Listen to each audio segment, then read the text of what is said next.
Bonsoir à tous et à toutes. Donc vous êtes bien sur Radio Verse c'est l'émission Culture Shot. Et ce soir, on va donc avec cette émission analyser l'actualité culturelle ensemble. Je vous dis bonsoir Valentine, Camille et Christophe. Bonsoir. Bonsoir. Et Ravi d'être merci là pour d'être cette première, hein, c'est une grande première. merci d'être avec moi ce soir. On va tout de suite se débuter l'émission par les chroniques culture et je vais donner la parole à Christophe qui va nous parler d'une série. Oui, je voulais parler de la série Spider Noir qui a été diffusée sur Amazon Prime il y a une quinzaine de jours, 3 semaines maximum. C'est une série avec Nicolas Cage. C'est une série qui raconte une histoire de Spider-Man, mais dans un univers de polar, qui se passe dans les années 50. Donc on lorgne du côté de Philippe Marlowe, de détectives américains des années 50-60. Donc il y a un petit côté poisseux, un petit côté entourloupe politique. Tout le monde est corrompu. L'ambiance de la série bon, je l'ai trouvée très très bonne. L'ambiance en tension, ainsi que l'esthétique. Donc c'est une série qu'on peut regarder ou en noir et blanc ou en couleur. Bien entendu, en noir et blanc, ça donne une dimension, une autre dimension. C'est plus en adéquation avec le sujet. Par contre, moi, je mettrais un petit bémol sur la série. Est-ce que tu l'as vu, toi, Aurore? Non, pas du tout. Moi, j'avais vu le film, alors je sais plus lequel c'est, mais oui, il me semble qu'il y avait un Spider Noir. C'est un film d'animation, il me semble, sur Spider-Man, Exactement, avec Nicolas Spider-Man. Cage qui. Ouais, c'est un Spider-Man in the Multiverse, film d'animation qui a très très bien marché, dont on attend avec impatience le troisième épisode, qui clôturera la trilogie, et c'est inspiré justement de ce personnage-là. Ils ont retiré ce personnage-là pour en proposer une série tellement c'était une grosse hype. Après la série, personnellement, le premier épisode est pas mal, les bases pardon sont posées, mais ça se perd un petit peu trop, hélas, dans un scénario très linéaire où c'est un jeu de pistes, d'accord? Donc il n'y a pas de vraie surprise dans le scénario. Euh, il- Moi, j'ai quand même du mal avec Nicolas Cage. J'en ai déjà parlé dans l'émission Cinépopée lorsqu'on a parlé de la saga Trésor National, c'est-à-dire Benjamin Gates. Je trouve que c'est une brique, Nicolas Cage. C'est un très mauvais acteur. Et la série souffre. Alors, c'est pas ça le pire. Le pire, c'est que la série souffre de son manque de choix. C'est qu'au-delà de au-delà du choix que ça se passe dans les années 50 dans un univers de polar, ben, ça va pas au bout. Donc on fluctue entre ça, la science-fiction et un épisode un peu d'horreur. Et moi j'étais frustré au final que ça n'avait pas choisi son vrai sens et sa vraie direction artistique. Parce que l'épisode film d'horreur était très très bien réussi. Je pense que c'était même le meilleur. Donc si vous aimez Spider-Man, je recommande. Sinon, non, hein, franchement, non. J'étais un peu surprise par ta critique de Nicolas Cage, que tu as traité de brique, je crois, parce que il me semble que, alors certes, on peut trouver de nombreuses critiques à son jeu, mais il a quand même un jeu ultra expressif la plupart du temps, enfin en tout cas, voire trop expressif. Enfin, il a été critiqué pour ça. Valentine, pardon, tu voulais dire quelque chose. Est-ce que toi, tu t'aimes bien cet acteur particulièrement ou est-ce que voilà et comment tu réagis à ce que Christophe vient de dire d'une manière générale, pardon. J'aime bien certains films de Nicolas Cage. Après, je le connais pas personnellement. Non, mais il y a certains films effectivement que j'apprécie chez lui, quoi. L'histoire en soi, c'est vrai que moi, quand je regarde un film, je vais plus être pris sur un ensemble. Je vais peut-être pas forcément focus sur les acteurs en particulier. Mais je voulais surtout réagir. J'avais une petite question. Parce que moi, j'adore Spider-Man, c'est mon super-héros préféré. J'adore la saga Spider-Man, mais j'ai pas forcément sauté dessus à la sortie. Je voulais savoir si ça apportait quelque chose en fait à l'histoire de base, sur l'histoire de Spider-Man, ou si c'est quelque chose un peu à côté qui a rien à voir, ou ça se trouve c'est pas le Spider-Man rouge qu'on connaît et c'est genre un collègue qui est tout en noir. Enfin voilà. Alors, ce n'est absolument pas Peter Parker. C'est quelque chose qui se passe à Ouais, côté. Je ne ok. pense pas que ce soit relié Hmm, au MCU. D'ailleurs, ok. ça passe sur Amazon. Je pense que c'est un délire, j'allais dire un petit peu capitaliste, un délire en tout cas d'opportunité. Si tu aimes Spider-Man, moi j'adore aussi Spider-Man, donc j'ai adoré. Il y a pas photo. Bon, par contre, sur la portée de la chose, j'ai des petits doutes. Camille, tu voulais réagir ou dire quelque chose en plus? Ah, moi, j'avais une question, Chris, quand tu disais qu'on peut si j'ai bien compris, on peut choisir de regarder la série en couleur et en noir et blanc, c'est ça? Et du coup, Exactement. est-ce que tu as senti qu'il y avait un des 2 qui était plus travaillé que je sais pas si tu l'as regardé en couleur ou en noir et blanc, mais est-ce que ça s'est bien adapté ou justement il y avait un qui était plus valorisé que d'autres en termes de plan et de lumière et de couleur? Alors j'ai fait un épisode en couleur, un épisode en noir et blanc. Pour pas, tu vois, pour pas choisir. Donc quatre épisodes de chaque. Et effectivement, il y a une technique, mais parfaite. C'est-à-dire que les cadres, ils sont parfaits, la réalisation, elle est nickel, tout est beau, mais vraiment, hein. Tu en prends plein les yeux pendant cette série. Elle est produite à la perfection, vraiment. Rien que pour ça, ça vaut le coup d'œil. Et que ce soit couleur ou noir et blanc, honnêtement, peu importe. Ça ajoute une atmosphère un peu plus le noir et blanc, j'avoue. Surtout que j'ai regardé l'épisode qui l'orne vers l'horreur, qui est excellent, excellent. C'est la façon dont le Ben Reilly, qui est le Spider-Man de cette série, récupère ses pouvoirs. Donc, je vais pas spoiler, mais c'est effrayant. Et heureusement que je pense que je l'ai vu en noir et blanc, je pense qu'elle a beaucoup plus d'impact en noir et blanc qu'en couleur. Bah, merci beaucoup pour cette chronique. En tout cas, moi, ça m'a donné envie quand même de le voir, ne serait-ce que par curiosité, pour voir un peu la différence entre le noir et blanc et la couleur, comment c'est traduit, voilà. Si ça vous va, on peut passer à la rubrique suivante.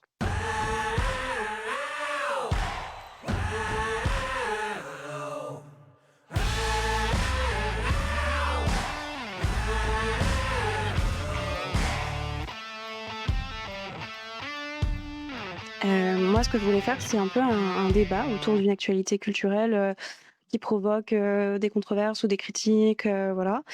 Et récemment, ces dernières semaines et même depuis, donc depuis qu'on a appris un peu le casting et qu'on a vu des images de cette adaptation de l'Odyssée de Christopher Nolan, il y a eu énormément de critiques, que ce soit sur le casting, que ce soit sur les costumes, que ce soit sur les acteurs, l'accent qu'utilisent les acteurs, le vocabulaire qui est utilisé dans les...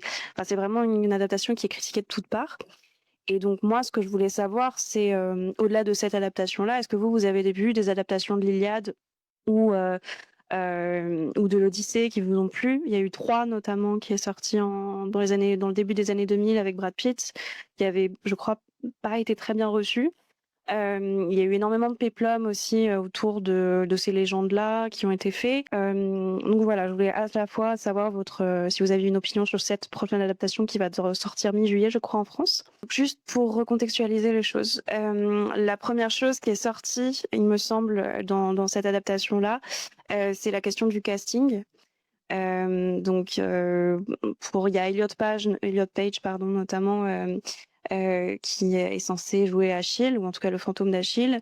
Il y a Tom Holland qui joue le fils d'Ulysse, Anna Thaoué qui joue la femme d'Ulysse.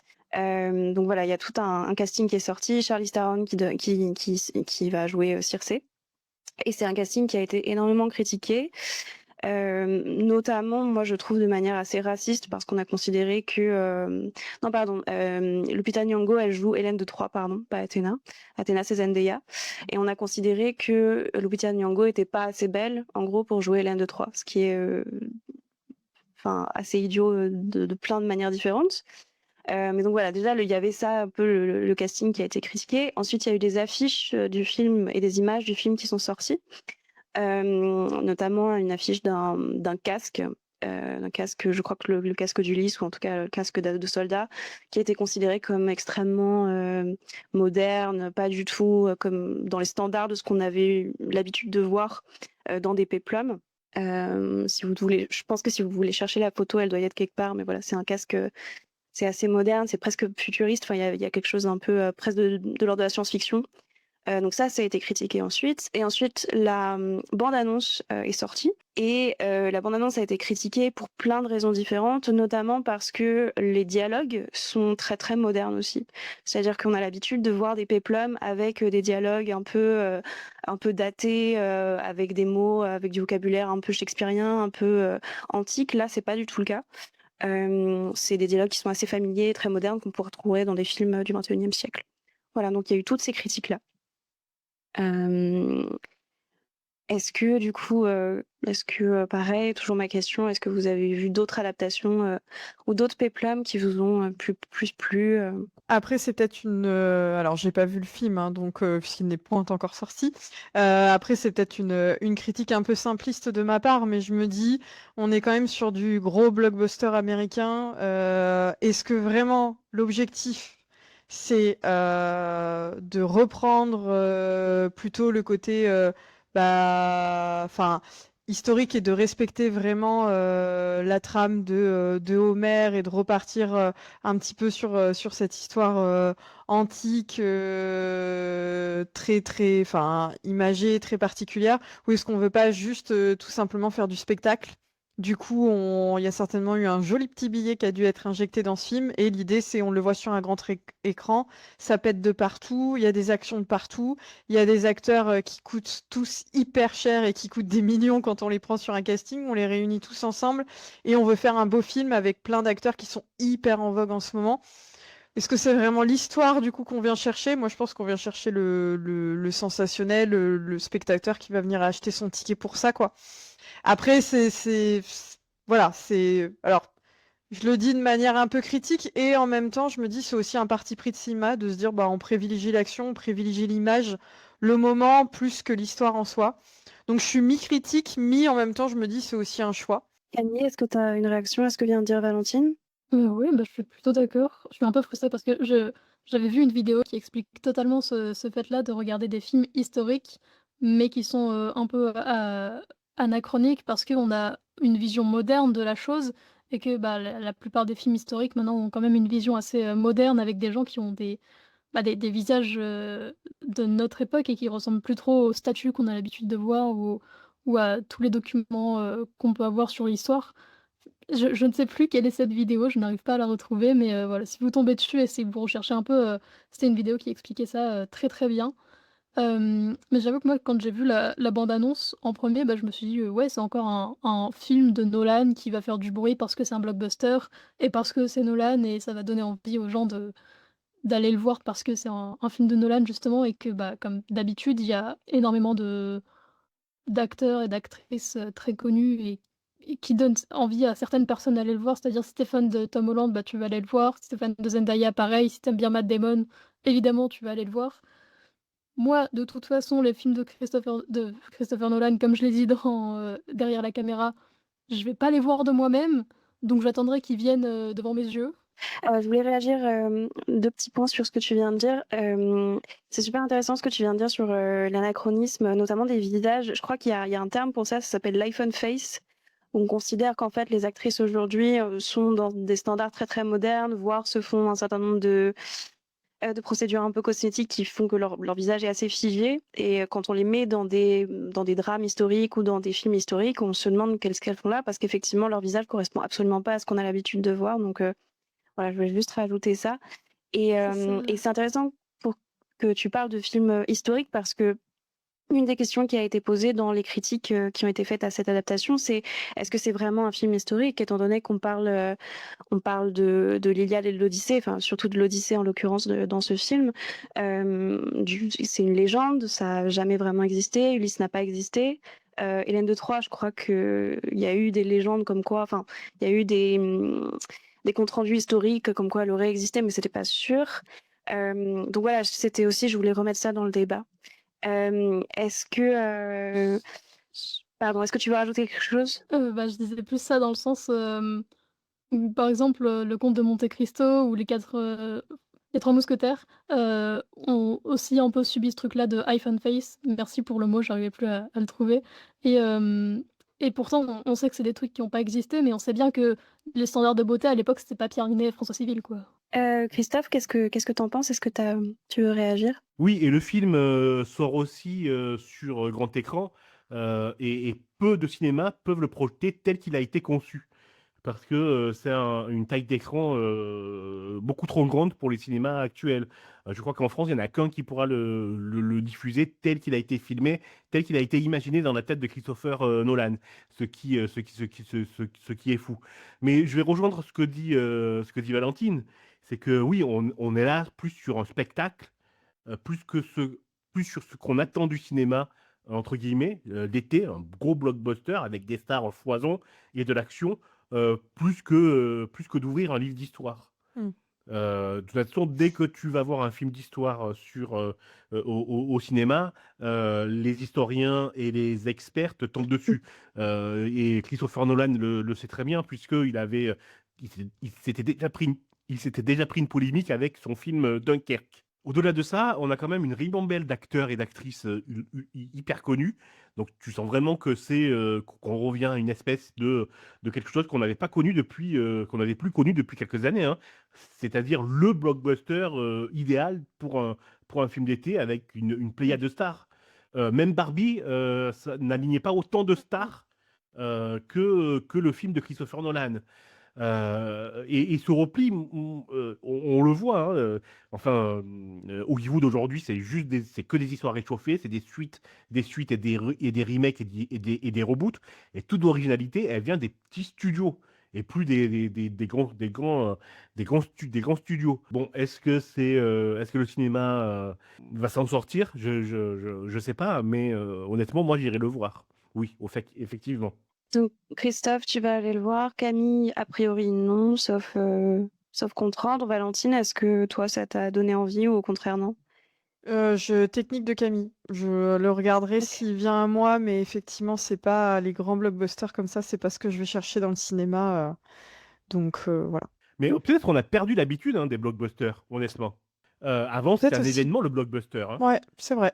On savait que c'était l'été, on savait qu'on allait en avoir pour notre argent, que ça va être Mm. du grand spectacle. Aujourd'hui, les blockbusters, on a tellement été abreuvés, je pense notamment aux films de Marvel, Mm. aux films de James Bond, etc., aux films d'action, qu'on est peut-être saturé. On n'a pas besoin Mm. d'attendre l'été pour voir un film comme l'Odyssée, quoi. Mm. Et je ne parle pas des films à grand spectacle qui sont aujourd'hui disponibles sur les plateformes comme Netflix, Amazon Prime, Mhm. etc. Non, ça me fait penser, je me faisais la réflexion il n'y a pas longtemps que je trouve, alors je décale un tout petit peu, mais les films catastrophes, je trouve qu'on n'en fait plus du genre 2012, quoi. Les gros films, ou sinon, alors un peu plus vintage aussi, mais Twister ou ce genre de choses, ou peut-être qu'il y en a d'autres qui vous viennent aussi. Mais c'était vachement la mode dans les années 2000, peut-être plutôt 2010, quoi. Et on n'en fait plus, quoi. Alors si jamais vous en avez un qui vous revient à peu près récent, je serais preneuse, mais Bah, là, comme ça, ouais, un gros truc où ça pète de partout et le monde est en train de s'écrouler, pareil. faut juste regarder les infos. Oui, oui, ouais, c'est ça, ils se disent: «Oh, c'est pas assez vendeur, c'est trop vu et revu». Ouais. Non, c'est Après vrai que c'est c'était le sol plus. s'écarte pas encore, mais bon, un jour peut-être. J'ai l'impression qu'effectivement, c'était plus la mode dans les années 2000-2010. Je me souviens de Phénomène, je crois, de M. Night Shyamalan aussi, qui était sorti sur la nature qui réagit tout d'un coup au changement climatique et qui se met à vraiment faire en sorte que les humains se trucident entre eux. Il y avait ça.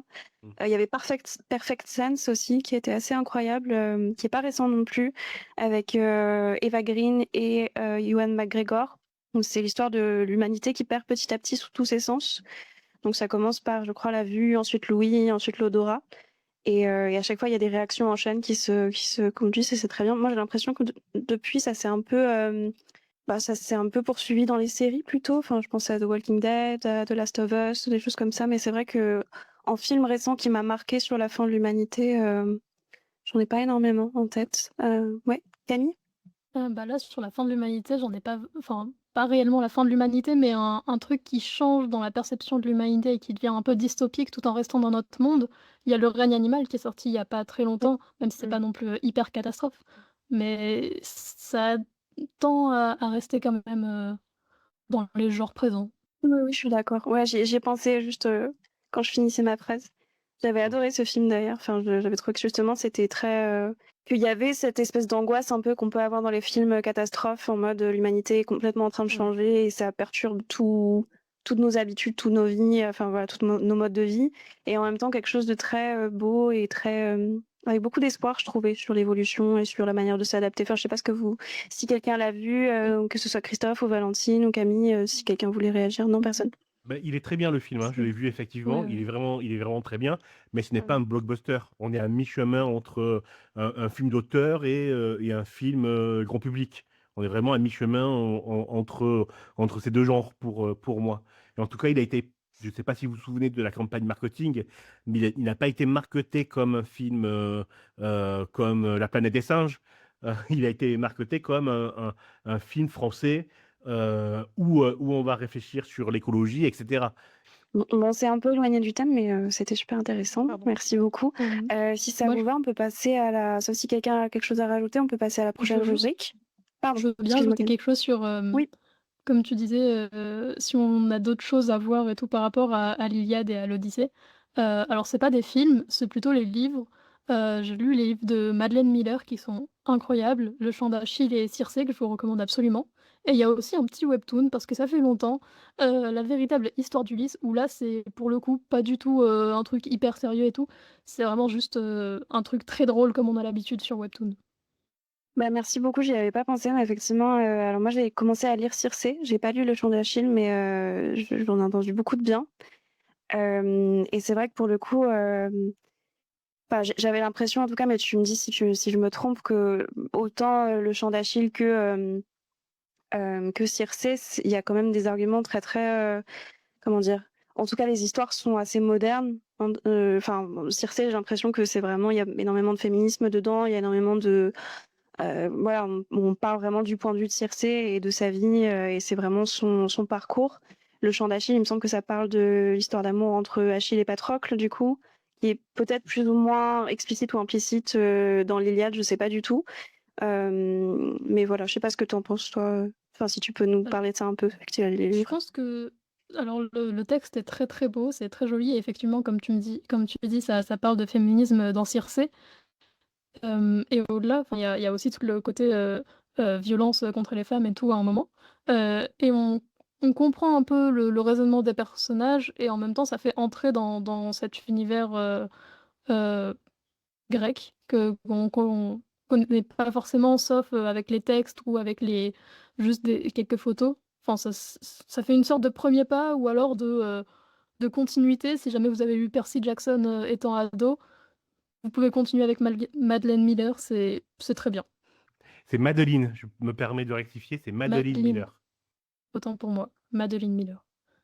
Bah, super, merci beaucoup pour cette recommandation en tout cas. Ça vous va si on passe à la suite? En Trop avant. bien.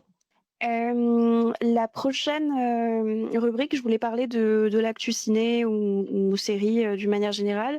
À la base, je voulais faire quelque chose autour de Michael Jackson, mais vu que c'est un peu passé, je voulais faire quelque chose sur autour du biopic de Michael Jackson. Je voulais plutôt m'intéresser aux deux films d'horreur qui ont un peu défrayé la chronique ces dernières semaines et ces derniers mois. Donc Obsession qui est sorti, il me semble, mi-mai en France, ouais, le 13 mai en France, de Curry Barker, pardon, qui est un YouTuber qui est, moi je connaissais pas personnellement, mais apparemment qui était assez connu aux États-Unis. Et ensuite Backrooms qui est pas encore sorti, mais qui est de Kane Parsons, qui il me semble vient aussi du monde un peu de YouTube et d'internet, et qui va sortir le 17 juin 2026. Ça a la particularité pour les deux films d'être des films d'horreur déjà, et d'être des films d'horreur qui sont réalisés par des millennials, ou en tout cas des jeunes personnes. Et je voulais savoir si déjà quelqu'un d'entre vous avait vu Obsession, vu qu'il a pas mal eu voilà, de bonnes critiques en France.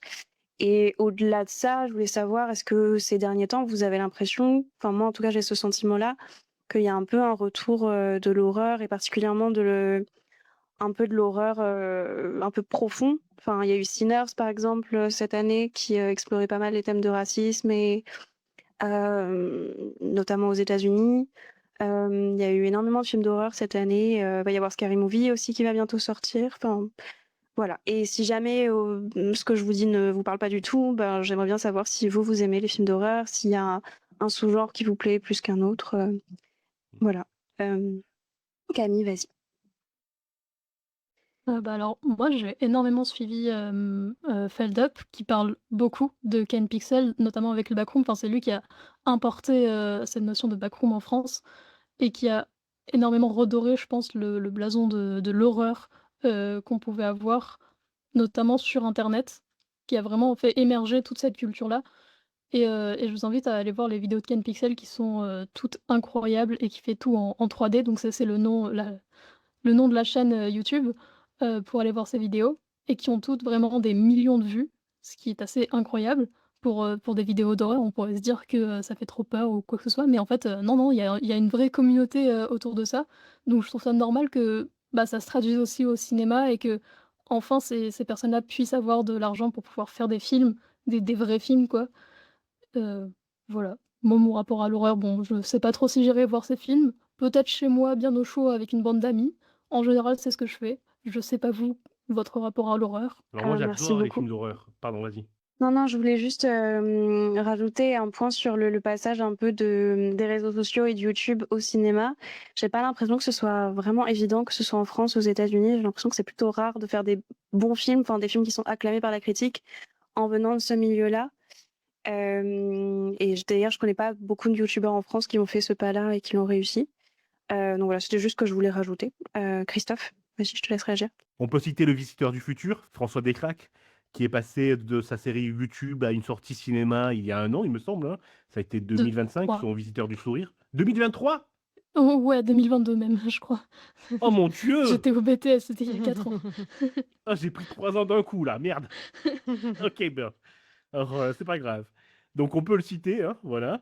Après, il y a le Palmacho, mais c'est pas de l'horreur, c'est de la comédie.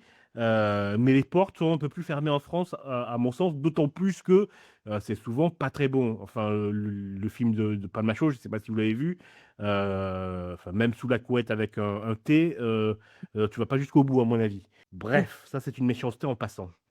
Sur les films d'horreur, moi j'aime beaucoup les films d'horreur et pour rebondir sur ce que tu as dit, Aurore, je pense que les films d'horreur, ils sont de base profonds parce que c'est toujours un parallèle, une métaphore de nos vies et de nos angoisses du moment. Et même dans les livres, hein, Frankenstein, c'était cette angoisse-là. Scream, c'était aussi pour se moquer des films d'horreur, mais il y avait aussi toute cette critique d'une société américaine. Je ne parle même pas de La Montagne à des œufs ou des films de Romero. Il y a toujours un sens caché dans les films d'horreur. Et les vampires, alors là, ne me lancez pas dessus. Non, ne me lancez pas dessus. Et pour Obsession, alors c'est un super film. C'est efficace, c'est simple, il n'y a pas d'esbrouf, il n'y a pas d'effet, et ça va au bout de son idée. Et c'est ce qu'on demande au cinéma, quoi. Enfin, en tout cas, moi. Donc, ouais, c'est pas mal, Obsession. Pardon, je me rends compte que j'ai pas. Est-ce que tout le monde voit un peu le pitch d'Obsession ou est-ce qu'il faut que je peux détailler si vous voulez? Ah, je veux bien que tu C détailles, ouais. C'est l'histoire d'un jeune homme qui, vit, aux États-Unis, qui a une vie assez plan-plan, qui va, voilà, qui est dans un magasin de disques, ensuite qui rentre chez lui, qui fait sa petite vie, qui vit dans l'appartement de sa grand-mère qui est décédée récemment. Et il a un gros crush sur une amie, à lui. Je me souviens plus du nom du personnage, mais elle est jouée par, Indy Navarrete, qui est assez incroyable dans ce film d'ailleurs. Un jour, en fait, il n'arrive pas vraiment à exprimer ses sentiments pour elle.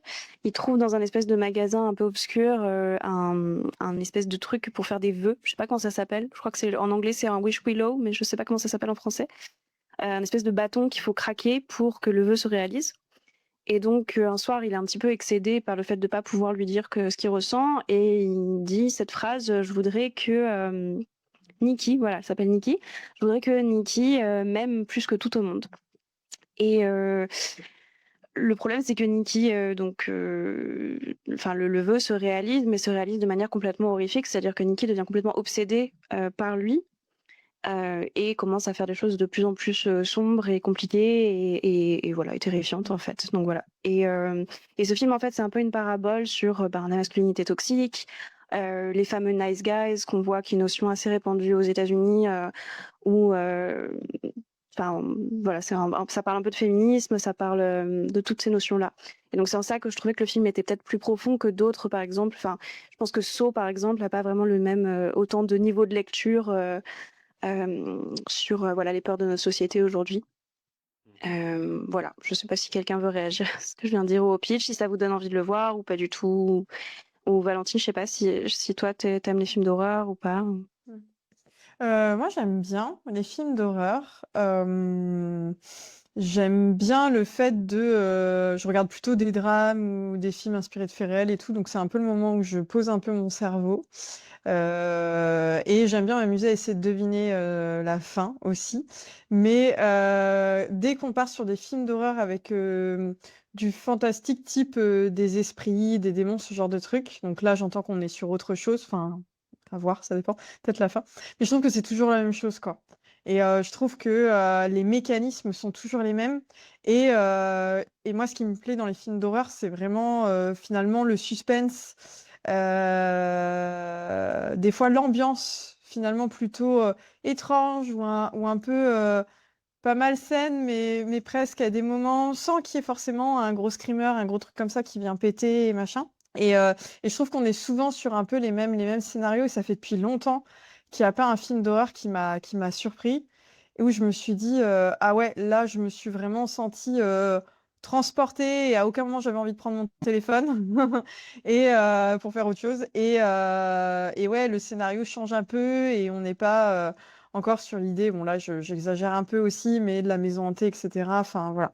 Euh, mais à chaque fois, je me laisse tenter quand même. Je me dis jusqu'au jour où il y en aura peut-être un où enfin je vais me dire, ah ouais, une belle trouvaille. Et après, pareil, oui, j'apprécie aussi regarder les films d'horreur avec des gens.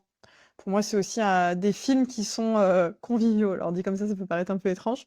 Parce que justement, on se fait peur ensemble, on essaye de deviner la fin ensemble, on est déçus ensemble en disant, ah ouais, on l'a vu venir gros comme une maison. Camille, est-ce que tu avais quelque chose à rajouter? Est-ce que toi, tu as un sous-genre de film d'horreur que tu préfères? Bah, comme je disais, je regarde pas forcément de films d'horreur par moi-même et c'est ouais, plus, avec des amis et tout. Puis, comme tu disais Valentine, il y a ce côté un peu qu'on voit tout le temps dans les films ou les trucs un peu, aller voir un film d'horreur, c'est le moment où tu peux, où tu prévois, d'y aller avec, ton amoureux ou ton amoureuse et comme ça, tu peux lui donner la main ou la rassurer et tout, pendant, que tu regardes le film d'horreur. Mais on peut pas aussi parler de, il y a aussi le film de Marquee Player qui est sorti, il y a pas longtemps non plus, qui s'appelle Iron Lung et qui a fait énormément réagir et qui a même fait de l'ombre à certains, films d'horreur blockbusters américains qui devaient sortir et qui enfin, ça a fait un énorme boom, aux États-Unis, alors que le film est littéralement, c'est littéralement un huis clos. Il a tourné ça avec très peu de moyens et il y a genre une seule pièce et en plus c'est tiré d'un jeu vidéo et en général les films tirés de jeux vidéo, ça a pas très bonne augure à fonctionner.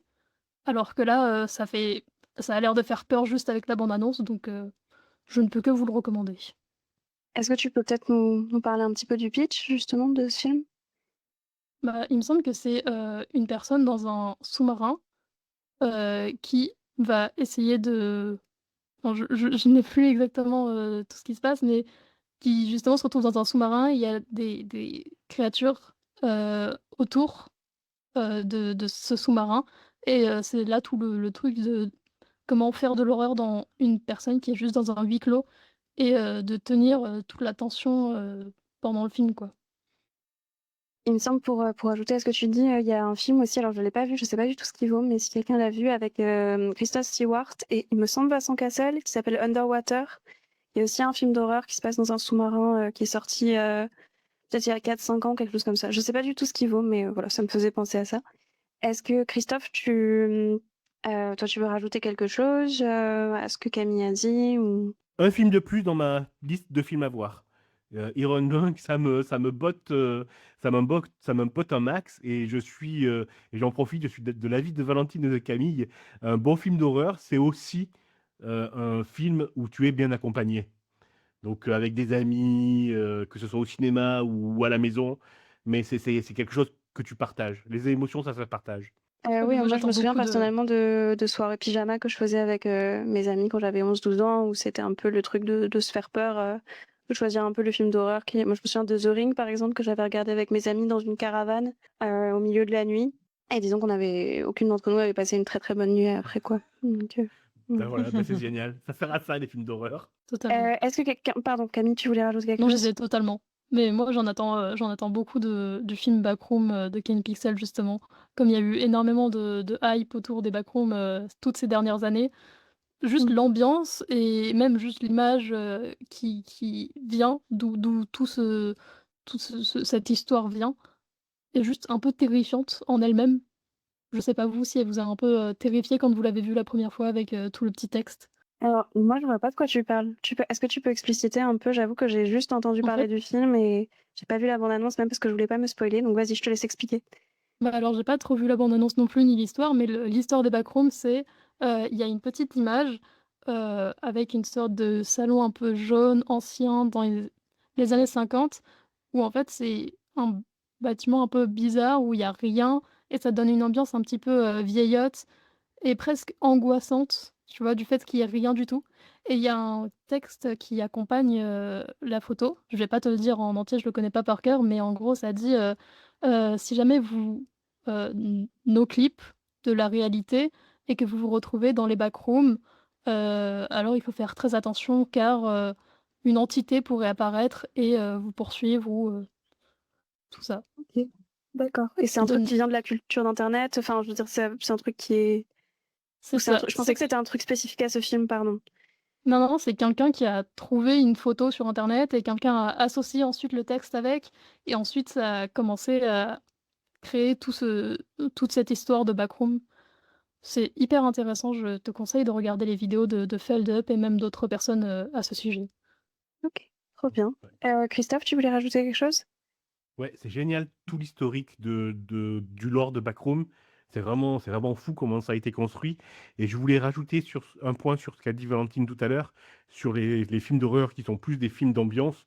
On peut citer l'excellente série Something Bad is Going to Happen, Oui, un très mauvais pressentiment en français, qui, oui. avant d'arriver à sa conclusion sanglante, Mmh, s'ingénue à mettre une ambiance dégueulasse.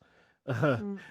Quand tu la regardes, c'est une série vraiment réussie, en tout cas sur Ouais. l'ambiance et l'atmosphère. Mmh. Je suis d'accord, j'y pensais effectivement en parlant, mais comme le nom est trop long, je n'arrivais plus à retrouver. On en a parlé dans une émission précédente justement quand c'est sorti.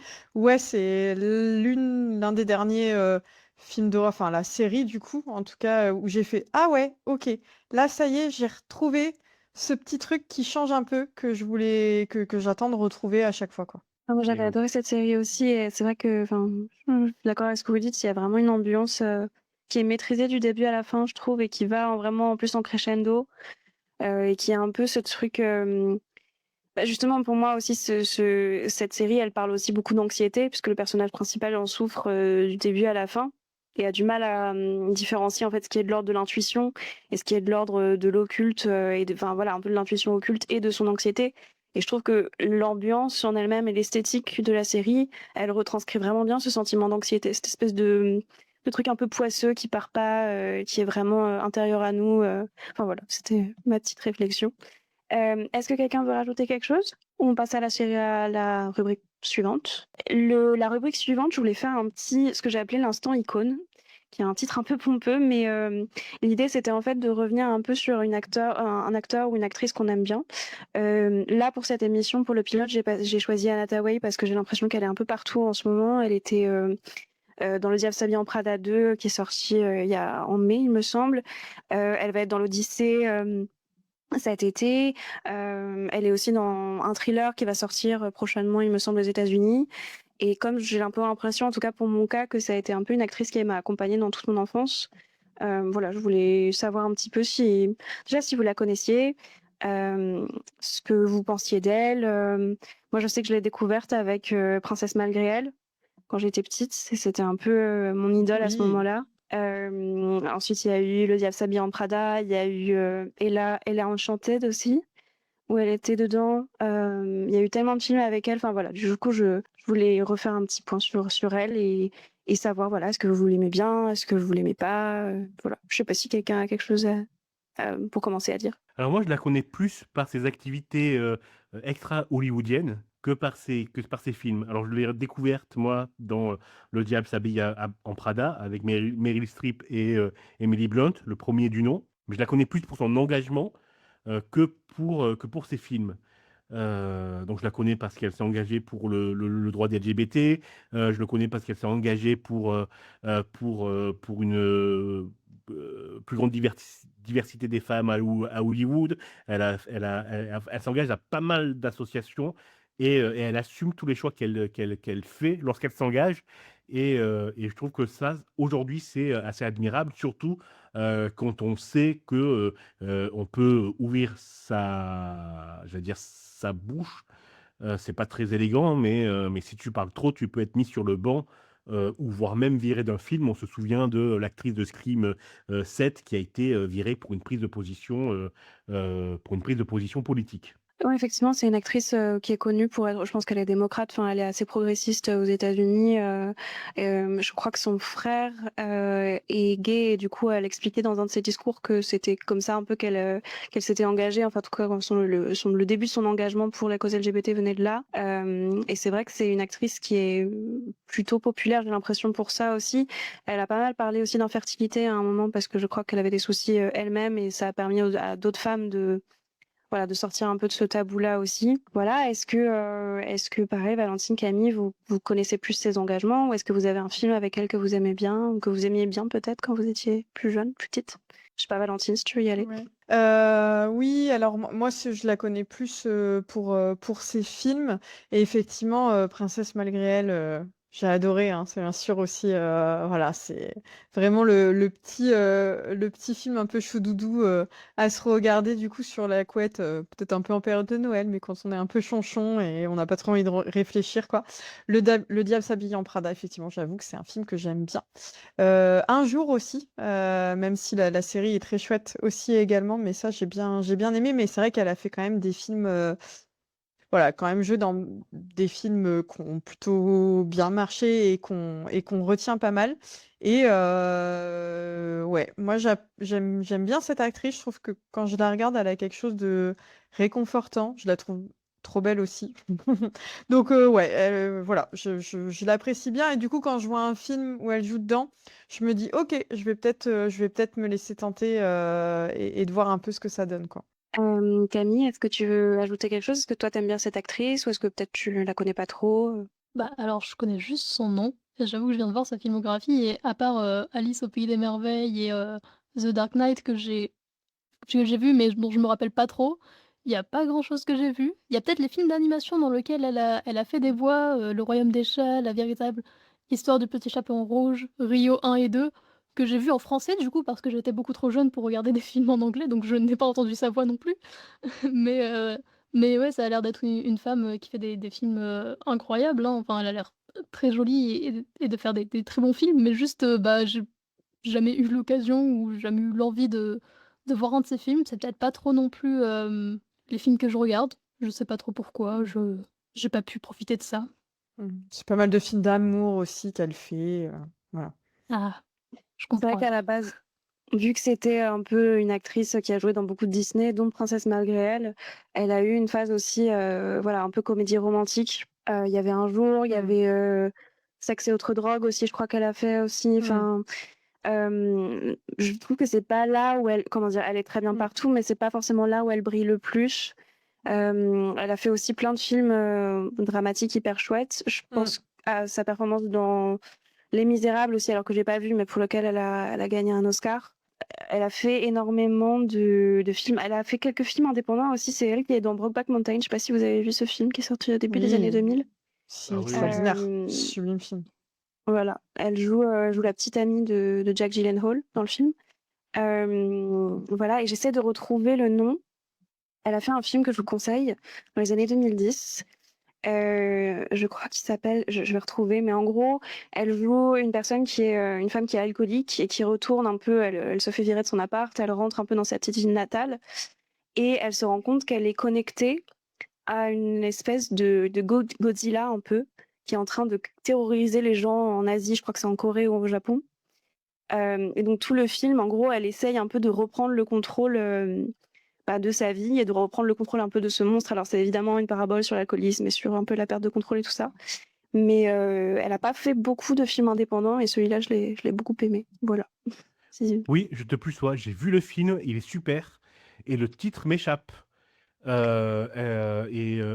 j'en profite. Elle a aussi joué dans un film dramatique qui est pas mal, où elle joue aussi une alcoolo qui sort de désintoxication, qui s'appelle Rachel se marie. Non, mais je vous le conseille. En tout cas, moi, j'avais trouvé que c'était très bien et justement, je sais pas si je peux vous poser la question après, mais si vous avez eu ce moment, parce qu'en fait, Anne Hathaway, elle a eu une période où elle était un peu détestée par Hollywood pour, plein de raisons différentes. Je pense que c'était principalement sa personnalité, enfin, comme elle était assez à la fois timide et en même temps, on voyait qu'elle était vraiment en campagne pour les Oscars et donc elle faisait énormément d'efforts pour ça et les journaux et les médias ont commencé à parler d'elle de manière vraiment, compliquée. Et du coup, moi, je me souviens qu'à l'époque, j'étais un peu partie dans cette vague aussi, où en mode, bon, bah, c'est vrai que c'est pas une très bonne actrice, quoi. Elle a joué dans des comédies romantiques, mais j'ai vraiment changé d'avis sur elle, avec Colossal, en fait. Mm. Et je sais pas si je Ok. voulais vous demander si vous aviez eu un peu ce changement d'avis sur des acteurs, justement, qui vous paraissaient pas, que vous portiez pas particulièrement dans votre cœur et voilà, qui ont réussi à vous faire changer d'avis. Je sais pas si vous pensez à quelque chose. Alors moi, je pense à Pierre Ninet. Alors, je n'ai pas Mhm. vraiment changé d'avis sur Pierre Ninet. Je trouve toujours que c'est un très mauvais acteur. Et son dernier film, Histoire parallèle, le prouve une fois de plus. Par contre, depuis que je l'ai vu dans LOL qui ressort, je reconnais que c'est un improvisateur hors pair. Moi, c'est pas juste que j'ai changé d'avis, genre je l'aimais pas et je l'aime bien, ou inversement, c'est plus que je le trouve vachement meilleur. Dans des rôles dramatiques, je le trouve vraiment très bon. Il me touche beaucoup, c'est Steve Carell. Pour le coup, il a fait quand même pas mal de films où il joue des rôles dramatiques et rien à voir avec The Office, où la plupart des gens le connaissent là-dedans. Et je l'aime beaucoup dans ces rôles-là, ouais. Est-ce qu'il y a un rôle qui t'a particulièrement touché? Moi, je sais que je pense à My Beautiful Boy avec Timothée Chalamet, mais Yes, entre autres, effectivement, ouais, ouais, ouais, ouais. Et je suis une grande fan de Little Miss Sunshine. Et du coup, j'ai adoré justement dans ce film-là le découvrir avec un rôle sérieux, plus mm. dramatique. Et là, en ce moment, j'ai regardé la série. Alors, ça reste, si, il revient un peu sur l'humour, mais quand même la série Rooster, du coup, qui vient de sortir. Et elle est quand même assez drôle, mais en même temps, elle est très touchante. Enfin, ça n'a rien à voir avec le côté très burlesque de The Office. Et ouais, il est un peu entre les deux. Et j'aime bien, ouais. C'est plutôt feel good, ça se regarde bien. Ouais, Rooster, c'est une série, elle est sortie cette année, il me semble, et c'est Ouais, c'est l'histoire ça. d'un écrivain qui revient, sa fille enseigne dans une université Mm. américaine et en plein, son mari l'a trompée, enfin, elle est un peu en pleine Mm. crise existentielle, il revient pour la soutenir et pour la soutenir, il accepte un poste de professeur dans cette université. Voilà, ça part de là. Mm. Et effectivement, je trouve qu'il y a un mélange assez parfait entre à la fois de l'humour et des choses assez absurdes et Ouais, assez cocasses et des moments vraiment touchants, notamment sur la relation père-fille. Voilà. oui, c'est ça. Euh, Est-ce que quelqu'un d'autre veut rajouter quelque chose ou est-ce qu'on passe à la dernière rubrique? Est-ce que peut-être Camille, tu as une autre idole ou un autre acteur que tu aimes beaucoup, qui a cet effet un peu doudou que peuvent avoir Anna Hathaway pour moi par exemple, ou Steve Carell ou... En général, je vais pas voir les films pour les acteurs ou les actrices. Juste pour Ok, l'histoire ou eh ben, juste parce que je veux aller au cinéma, donc ok. Bah, si ça vous va, on passe à la dernière rubrique. L'idée de la dernière rubrique, donc c'est un peu une rubrique réaction. Je voulais un peu qu'on regarde un extrait d'un film, d'une série qui parle d'un enjeu un peu sociétal contemporain et qu'on réagisse voilà, à ce que ça nous fait penser. Là, l'extrait que j'avais proposé, c'était un discours du personnage qui s'appelle Ava dans une série qui s'appelle Hacks. Ava, c'est une jeune écrivaine un peu voilà, qui débarque à Hollywood, qui fait du stand-up, qui écrit du stand-up. Et je crois que c'est dans la dernière saison, elle rencontre un espèce de quelqu'un qui a inventé une application pour écrire des punchlines à sa place. Et donc, ils essayent un petit peu, enfin, le promoteur essaye de lui vendre l'application en lui disant, mais enfin, tu te rends compte, ça va te faire gagner énormément de temps. Et elle s'énerve énormément en disant, mais enfin, vous vous rendez compte, on parle de la création, enfin, en fait, on parle de quelque chose qui doit être profondément humain et qui doit le rester. Et donc voilà, et donc je voulais avoir votre sentiment sur la question de la création artistique et de l'IA. Est-ce qu'aujourd'hui, vu qu'elle est là, autant s'en servir ou est-ce qu'on doit la refuser complètement? Est-ce que vous utilisez l'IA si vous avez des activités créatives, que ce soit d'écrire ou autre chose? Voilà, je sais pas si quelqu'un veut commencer, peut-être Christophe, si tu as une idée. Alors, déjà, on peut dire aussi que dans la série, le magma, donc c'est une sorte d'Elon Musk, lui propose des dizaines, des dizaines de millions de dollars pour lui racheter toute sa matière. Donc, il veut entraîner son IA avec l'humour de ce personnage-là et de son acolyte qui est Jean Smart dans la vraie vie et Déborah dans la série. C'est une excellente série au passage que je vous recommande. Il y a 5 saisons. Elle s'est terminée de façon magistrale il y a peu, donc elle est drôle, bien écrite. Ne ratez pas la série. Bref, je te propose tiens d'écouter l'extrait. AI is here, and it's here to stay. So you either get on board or you get left in the past. See, that is a big part of why I hate it. This forced inevitability. People like you are always saying that it's happening whether you like it or not, but you're the ones making it happen, okay? And you could easily stop it if people could say that they didn't want it, but you don't want to give people a choice. So you just say, oh, the train's already on the tracks, and you don't let people decide for themselves. I'm sorry, it is technological RAPE. Rape? You said it, not me. Voilà, je sais pas, du coup, effectivement, c'est important de dire qu'aussi, ils leur proposent de travailler à partir de leur matériel, ce qu'elles finissent par refuser après avoir hésité. Et ça fait écho, je pense, aussi à Hollywood aujourd'hui qui veut reprendre un petit peu les voix des stars et les matériels des stars. Je crois que je sais plus si c'est Bruce Willis qui a accepté ça, qu'on reprenne sa voix et son image pour pouvoir les retravailler avec l'IA. Voilà, ça fait un peu écho à cet enjeu-là. Est-ce que peut-être, Camille, ça t'évoque quelque chose de particulier? Enfin voilà, qu'est-ce que t'en penses? Bah, il n'y a pas Thibaut InShape qui avait fait ça ou avec une nouvelle application de réseaux sociaux qui était sortie, il avait donné son image et ça avait dégénéré, mais vraiment en même pas quelques heures, quoi. Et Oui, c'était oui. devenu vraiment des propos extrêmes. Et je trouve ça effrayant, puisque pour relier au Tout à débat, fait. je trouve ça effrayant. Ouais. Je suis d'accord d'utiliser l'IA pour des tâches administratives, pour des tâches répétitives, mais tout ce qui est création doit être hors IA. Moi, j'écris des histoires à côté, et oui, jamais j'utiliserai l'IA pour écrire mes histoires.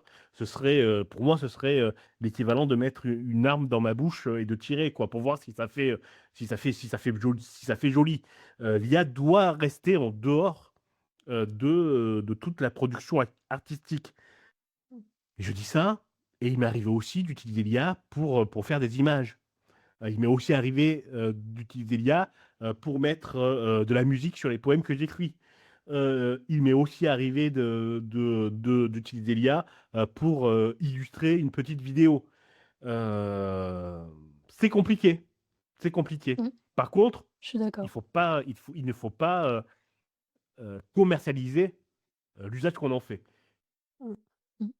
J'avais soulevé un problème que je trouvais plutôt étrange, c'est que pendant les municipales, je ne sais pas si vous avez été attentif et que vous avez reçu, comme tous les bons Français, les petits bulletins qui présentent le programme de chaque candidat. Et il y en a beaucoup qui mettaient heu, comme catégorie principale la culture, parce que bon, bah, en Ardèche, vous vous doutez que même si la culture est à nos portes, c'est quand même un truc qui est quand même important de cultiver.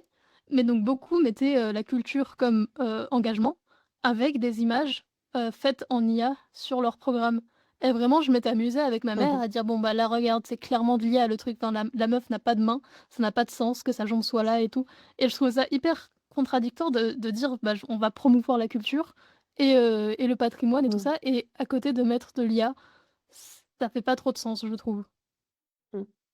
Non, ça n'a pas de sens. L'IA en tant qu'outil d'aide, oui, ça a un sens.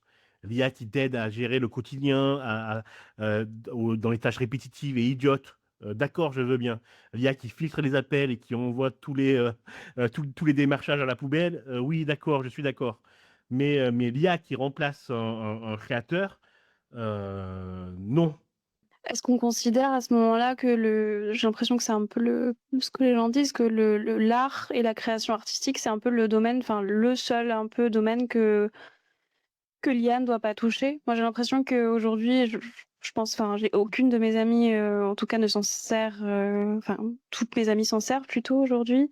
La médecine s'en sert pour des choses très, très importantes. Je crois que l'IA aujourd'hui, par exemple, c'est considéré comme une avancée dans la recherche, par exemple, dans le cancer, par exemple, notamment dans le cancer du sein. Enfin voilà, c'était un peu ma question. Est-ce qu'on dit l'art, c'est le seul domaine que l'IA ne doit pas toucher? Je sais pas. Valentine? Oh non, je pense qu'il y a beaucoup de domaines sur lesquels est-ce qu'il faut pas que l'IA touche.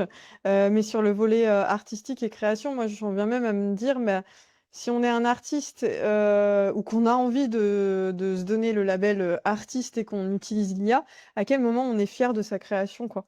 Alors après, moi je suis très nulle en utilisation d'IA, je n'utilise pas du tout l'IA et je n'y connais rien sur la manière de l'utiliser. Donc je pense que voilà, j'ai des gens à travers des conversations où ça me fait me dire avant j'étais très genre vieille rac en mode genre ah, lié à la poubelle, nanana.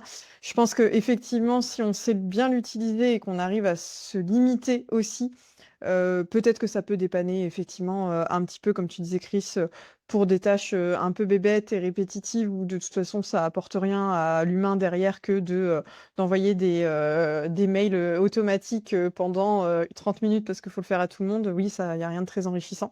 Mais je pense qu'il faut savoir l'utiliser et savoir l'utiliser doucement et intelligemment. Et ce qui est aussi un peu effrayant, c'est que maintenant, bah, déjà, on sait plus ce qu'on voit, ce qu'on lit, ce qu'on entend, qu'est-ce qui est vrai, qu'est-ce qui est pas vrai. Et en fait, quand on utilise l'IA, les sources sont plus citées, en fait. Donc enfin, on lit un truc, on sait pas d'où ça vient, on sait pas qui l'a écrit, comment, alors que quand on est à la bonne vieille ancienne, méthode et qu'on fait des recherches, par Google, bon, bah, effectivement, suivant, les articles de presse et de quels journaux ils viennent, on sait quelles sont un peu les orientations. Et du coup, je trouve que ça limite en fait le sens critique. Ça limite aussi le fait de réfléchir par soi-même. Et là, sur un exemple, assez concret, c'est aussi, l'utilisation de plus en plus massive de l'IA par les étudiants, quoi. Réfléchir par soi-même, ça devient quelque chose où parfois on a envie de se limiter à. Alors, être étudiant à l'heure d'aujourd'hui en 2026, c'est pas facile. Les étudiants, ils souffrent aussi de la précarité, de devoir courir un peu partout, tout ça pour, galérer à trouver des stages et galérer un premier job. Donc on peut aussi les excuser parfois, d'avoir envie en juste de gagner du temps de vie, en fait, tout simplement. Mais voilà, j'ai cet exemple concret, mais même, soi-même, quoi. Enfin, je trouve que maintenant on faut faire attention quoi, à continuer à apprendre à réfléchir par soi-même, continuer à vérifier ses sources, continuer à croiser en fait, les éléments, voilà, sur un sujet, qu'est-ce qu'on dit d'un côté? Qu'est-ce qu'on dit de l'autre? Qu'est-ce qu'on en tire soi au niveau d'un humain? Et maintenant c'est l'IA, tu lui poses une question et elle répond quoi. Alors des fois dans les réponses, il y a de la nuance qui est apportée, mais c'est quand même, je trouve hyper enfermant quoi. Ouais, je trouve que enfin, ce que je retiens de ce que tu viens de dire, c'est vraiment le côté, il faut réfléchir par soi-même et c'est marrant parce que pour en revenir à la série, la scène suivante, donc c'est le personnage de Déborah qui après avoir hésité, a dû justement donner tout son matériel à l'intelligence artificielle, refuse et elle refuse, elle va voir le promoteur en lui disant: «Mais en fait, tout le but de mon métier, c'est d'arriver à la punchline. Tout mon processus de réflexion, moi, en tant que comique, c'est de faire ce chemin-là de pensée, transformer en fait, ce que j'ai à l'intérieur de moi en quelque chose de, digérable pour une audience. Si j'ai pas ça, j'ai plus rien» et je trouve que cette, cette idée de, ouais, de garder en fait l'intellect et que pour certaines professions, notamment les comiques, mais aussi les journalistes, notamment enfin plein de professions en fait, si on leur enlève ça, ben, il y a plus grand chose en fait. Enfin voilà, je trouvais c'était ce que je trouvais intéressant. Bah, après, il faut aussi dire, enfin, pour faire un peu la balance des 2 côtés, c'est que, l'IA, ça peut être, enfin, je l'ai utilisé comme ça peut être très pratique pour, le manque d'inspiration, heu, sans réutiliser, bien sûr ce que l'IA te donne, mais, hem, juste, avoir une idée globale et comme ça tu peux, en tirer, un truc sans forcément, repartir sur ce que l'IA a dit, mais juste, pouvoir, comme ça réactiver ton cerveau, avec la création et je pense que bon, on pourrait, réussir à s'en passer de l'IA, de créer et de réussir à planter des graines comme ça de création, sans l'IA, mais bon, c'est un outil qui est là maintenant, donc on peut essayer de s'en servir, du moins, bah, apprendre à l'utiliser, quoi. Christophe, est-ce que toi, ça t'est déjà arrivé justement d'utiliser l'IA, comme source d'inspiration pour tes histoires? Tu disais que tu écrivais à côté? Alors jamais, jamais, jamais, jamais, jamais, non. C'est totalement impossible. Mais je pense que les gens qui créent, ils voient pas ça de bon œil d'un bon œil. Alors moi, je suis pas connu, hein, j'écris pour moi, j'écris pour mes amis. Quand j'écris un truc, j'envoie à mes amis, et puis basta, ça me fait plaisir. Mais l'idée de donner ça à l'IA, même pour des corrections, etc., et qu'elle s'en serve pour apprendre, moi, ça me gêne. Alors imagine quand tu es un auteur reconnu, quoi. Tout à l'heure, tu as utilisé un mot, tu as dit c'est quand même époustouflant. Et je trouve que parfois, quand on parle de l'IA, on confond ce qui est époustouflant d'un point de vue technique et ce qui est époustouflant d'un point de vue artistique. C'est-à-dire que oui, c'est époustouflant de donner quelques mots à l'IA et qu'elle nous sorte un poème ou une production de 4 pages. Bien sûr que techniquement, c'est rapide, voilà, ça peut être impressionnant. Mais d'un point de vue artistique, enfin, même au niveau des musiques, les musiques qui sont produites par l'IA, je trouve que c'est très plat en fait. Enfin, c'est pas des musiques. Enfin, je trouve que la qualité est pas très très bonne, quoi. Donc je voulais juste, enfin, je dire que c'est époustouflant techniquement pour au final arriver à un résultat. T'as utilisé le mot correct, un résultat correct artistiquement. Est-ce que ça vaut vraiment le coup? Est-ce que du coup il faudrait pas complètement s'en passer? Voilà, c'était un peu ma réflexion. Camille, pardon, tu voulais intervenir? Oui, moi je me demande, comme on parle de l'IA et tout, est-ce que vous avez entendu parler de ces génies, en études de commerce, qui ont dû gagner une montagne d'argent déjà, depuis que c'est sorti? Est-ce que vous avez vu passer L'île de la Skibidi Tentafruit? Ah! Ah, pardon, pardon, j'avorte, j'ai donné ma réponse. Oui, hélas, mais ça, c'est l'exemple parfait de l'horreur absolue, quoi. Ouais, Non seulement c'est l'horreur absolue parce que c'est mal fait, c'est mal doublé, c'est d'une nudité affligeante en termes d'animation et de dessin. C'est une horreur absolue en termes de morale, de ce qu'il y a derrière, de ce mmh, que ça raconte. c'est C'est une horreur absolue sur tous les tableaux. Et il Pardon, est-ce devrait que être chaque quelqu'un peut fait. m'expliquer de quoi il s'agit? Parce que même pour, enfin moi je connais pas et même pour les auditeurs qui Alors, savent pas de quoi on parle. en fait, c'est donc une série de vidéos, générées par IA sur, les réseaux sociaux, TikTok il me semble et hem et en fait ça reprend le principe de l'île de la tentation, mais avec des fruits. Heu, donc il y a, Frisita et Fresito par exemple, Bananita, Banana et Banano. Enfin bref, des personnages, comme ça qui sont, répartis sur 2 îles différentes, le principe de l'île de la tentation. Sauf que le problème c'est que c'est hyper sexiste, hyper mmh, machiste. Avec, d'un côté des mecs qui, vont draguer des meufs en disant: «Non mais de toute façon ma meuf elle s'en fout» et tout, des trucs comme ça et mmh. les meufs qui sont hyper dévalorisées et c'est montré à des gens qui sont hyper jeunes, qui sont sur TikTok, sans forcément voir de problème et juste en s'amusant, en se disant: «Ah bah tiens, il y a plein de marques qui reprennent ça et il y a même Oasis qui fait Mmh. une collaboration avec ça donc ça devrait passer quoi». Oui, et donc tous ces fruits-là, ils ressemblent à des humains. C'est énormément de stéréotypes. Les femmes sont des PUTE, toutes, Mmh. qui ne pensent qu'au fric Mmh. et voilà. Enfin, c'est une catastrophe Mmh. qu'on mette ça Ouais, en liberté sur ouais. TikTok, qui est un réseau pour gosses, quoi. C'est un recul sociétal, terrible, quoi. Enfin, tu te dis: «Waouh, toutes ces années de lutte, tout ça pour en 2026 pondre un truc comme ça, quoi». Et après, derrière, OK, c'est l'IA, mais en fait, c'est la responsabilité des humains, quoi. C'est à quel moment tu as envie de créer un truc comme ça, quoi? Enfin, c'est à vomir, quoi. Donc il y a quand même des gens qui se sont dit: «Ah ouais, on va faire ça», alors je sais pas s'ils se sont dit: «C'est marrant» ou «Tiens, on va reculer un petit peu de plusieurs années et on va remettre un peu l'église au milieu du village», parce que quand même cette société qu'avance, faudrait pas trop quand même, enfin bref, c'est terrible, quoi. Ouais, ben ça leur fait du fric, ils sont devenus millionnaires. Ouais, oui, Ils ont pris leur billet, ça continue à ah, c'est marcher, ils prennent des terrible. collaborations, donc ils Mmh. continuent. Alors Donc que, ouais. enfin, on a des polémiques à la con sur est-ce qu'il faut porter le voile ou pas quand on fait du sport, mais derrière, il n'y a personne qui bouge pour interdire et Mmh, mmh, condamner mmh, mmh. cette bande d'abrutis qui ont pondu des choses qui sont Mmh. autrement plus graves qu'une Mmh. sportive qui fait du foot avec son voile ou pas, quoi. Mmh. C'est dramatique, c'est Ah ouais. dramatique. Et les gens Alors que la regardent, en cancel fait. culture Ouais et la cancel culture n'a jamais été aussi forte qu'aujourd'hui à Mmh. reprendre des tweets et des messages qui ont été postés dans les années 2010, alors que, bah, il y a des trucs horribles qui sortent maintenant, quoi. Écoutez, moi, est-ce que quelqu'un veut rajouter quelque chose sur cette rubrique-là? Sinon, je pense que je vais Mmh. conclure là. On est ravis de t'avoir fait découvrir ça, Aurore, du coup, tu étais passée à côté du phénomène et Si Je bah, tu suis veux pas ravie désolée. aussi. Je... si jamais tu ne veux pas leur donner de vues et d'argent, je te conseille d'aller voir la chaîne de E, avec un E, 2 U et 3 H sur YouTube où il a fait un replay et en même temps il est drôle et ils regardent ça, de manière très désespérée. C'est le meilleur Twitcher du monde. Tout à Et fait. c'est pas le. Ah ouais? Non seulement c'est Je le meilleur savais pas. Twitcher, mais c'est un génie artistique. C'est-à-dire qu'il se réinvente régulièrement en changeant de pseudonyme, en changeant d'histoire. C'est un mec génial. D'accord, bah écoutez, on va se quitter sur cette recommandation-là, du coup. Merci beaucoup. Donc, bah, c'était Culture Shot. Moi, j'étais ravie de passer ce moment avec vous. Donc, il y avait Christophe, Valentine et Camille. Vous pouvez retrouver cette émission sur laminedudimanche.fr et j'espère vous voir à bientôt. Voilà.